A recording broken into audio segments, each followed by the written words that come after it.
Lashkar-e Taiba chief Hafeez Saeed పైన ఇప్పుడు మన ఎన్ఐఏ ప్రత్యేక కోర్టు నాన్ బెయిలబుల్ వారెంట్ అయితే జారీ చేసింది. అది కూడా డేటెడ్ నాన్ బెయిలబుల్ వారెంట్. ఇప్పుడు మరి వీడు పాకిస్తాన్లో ఉంటాడు కదా, మరి ఇక్కడ నాన్ బెయిలబుల్ వారెంట్ ఇష్యూ చేస్తే ఏంటంటే ఇప్పుడు ఎన్ఐఏ ఏం చేయాలో అది చేస్తారు. ఇప్పటికే 110 మందిని ఏరేసినటువంటి మన అజ్ఞాత వీరులు వీడిని బ్రతికొండగా పట్టుకోవడానికి ప్రయత్నాలు చేస్తున్నారు. అందుకే వీడు కూడా పాకిస్తాన్లో పంజాబ్ ప్రావిన్స్, సింధు ప్రావిన్స్లో రకరకాల ప్రాంతాల్లో తిరుగుతున్నాడు. అలాగని ఖైబర్ పఖ్తూన్ఖ్వా, బలూచిస్తాన్ వెళ్ళేటటువంటి పరిస్థితి లేదు. ఎందుకంటే అక్కడ భారతదేశానికి చెందినటువంటి వారు, ముఖ్యంగా బలోచీలు ఏమొచ్చేసి భారతదేశానికి సపోర్ట్ చేస్తారు, వాడి యొక్క ఆచూకీని చెబుతారేమని చెప్పి ఖైబర్ పఖ్తూన్ఖ్వా, బలూచిస్తాన్ ఏమొచ్చేసి వెళ్ళడం లేదు. ఈ పంజాబ్, సింధు ప్రావిన్స్లోనే అటు ఇటు తిరుగుతున్నాడు వీడు. వీడిని పట్టుకోవడానికి, అంటే బ్రతికొండగా పట్టుకోవడానికి ప్రయత్నాలు అయితే జరుగుతున్నాయి మన అజ్ఞాత వీరులకి ఎంతసేపు కానీ.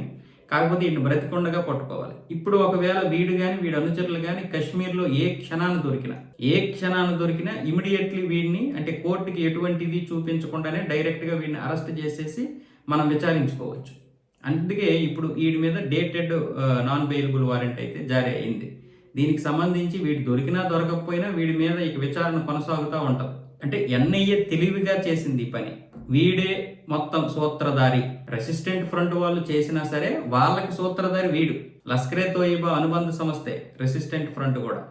కాబట్టి ఇప్పుడు వీడినే అసలైనటువంటి సూత్రధారిగా 2008లో జరిగినటువంటి ఆ దాడులు ఏవైతే ఉన్నాయి, ముంబై దాడులు, దానికి కూడా వీడే ప్రధాన సూత్రధారి. దీనికి సంబంధించినటువంటి విషయాలు కూడా మొన్న ఆర్వైఎస్ మణి గారు మనకి చెప్పారు కదా. ఈ వెధవతో ఇక్కడ ఉన్నటువంటి నాటి ప్రభుత్వ నాయకులు కూడా కుమ్మక్కై ఈ దాడిని చేయించారు, ఇది ఒక హిందూ ఉగ్రవాదిగా చేయాలని కూడా చూశారని చెప్పుకున్నాం మనం.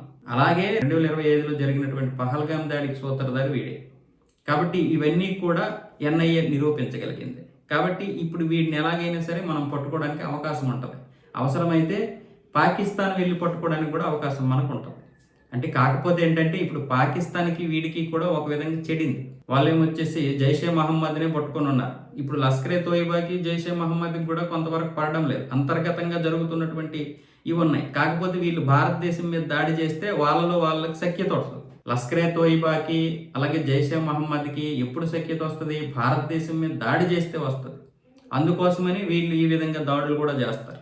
అయితే జైషే మహమ్మద్ని మాత్రమే అక్కడ పాకిస్తాన్ ప్రభుత్వం ఏమొచ్చేసి నెత్తినెక్కించుకుంటుంది. ఇప్పుడు ఈ లష్కరే తోయిబా వాళ్ళని ఏమొచ్చేసి పక్కన పడేసింది. వీళ్ళకి నిధులు ఇవ్వడం లేదు. కానీ వాస్తవంగా చెప్పాలంటే అధికారికంగా ఇవ్వకపోవచ్చు, కానీ అనధికారికంగా అయితే వీళ్ళకి నిధులు అందుతున్నాయి. దీన్ని కూడా ఇప్పుడు ఎన్ఐఏ దృష్టిలో, అంటే ఎన్ఐఏ దానికి సంబంధించినటువంటి వివరాలన్నీ సేకరిస్తుంది. అప్పుడు అంతర్జాతీయ సమాజం ముందు, ఐక్యరాజ్య సమితిలోనే మనం పాకిస్తాన్ని ఎండగట్టవచ్చు. కానీ ఇలా ఎన్ని రోజులు ఎండగడతాం? దానికి బుద్ధి, సిగ్గు, లజ్జ, మానం, మర్యాద ఏమి ఉంటుందా? అలాంటివేమీ లేనటువంటి దేశం పాకిస్తాన్. కాబట్టి డైరెక్ట్గా లేపేయడమే. అలా ఇప్పుడు లేపేయడానికి మన అజ్ఞాత వీరులు అహర్నిశలు పనిచేస్తున్నారు అక్కడ.